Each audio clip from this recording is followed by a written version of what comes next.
we see about series circuit. Series circuit means the electronic components connected in the same direction, that is the one component is connected to the other each line. Here the R1, R2, R3 are connected in series. That means the flow current does not divide anywhere.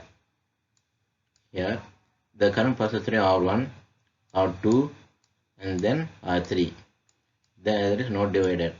So the from positive to negative, the current passes and closes here.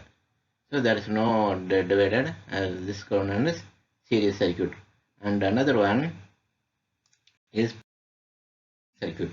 Parallel circuit means here the current passes through here positive and here the R1, that is from node 2 and 7 the current is dividing, and then the same current is going to 3 R2, 3 and 6 node, and same current is passing through R3, that is 4 and 5.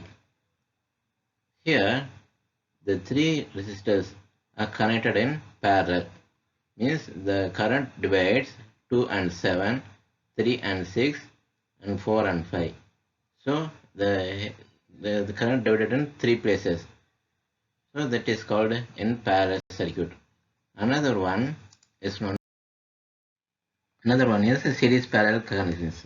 In series parallel connections, that is R1 is connected in series, R2 and R3 are connected in parallel, because here the current flows through R1 is no divider, so R1 is connected in series. And in this portion R2 and 5 the current divide here, and another one is 3 and 4. Here also the current divide passes through is current divide here. So R2 and R3 are connected in parallel, R1 is connected in series. For calculating the total resistor, for series resistor R1 plus R2 plus R3. For parallel resistor, for calculating the total resistor, R1 R2 divided by R1 plus R2.